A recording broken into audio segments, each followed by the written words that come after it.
Guys, আমার একটা জিনিস মাথায় কাজ করে না।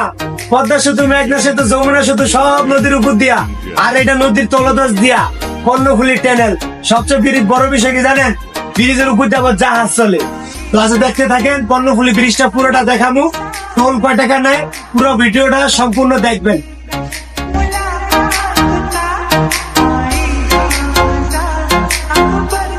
400 টাকা নিয়েছে, 400।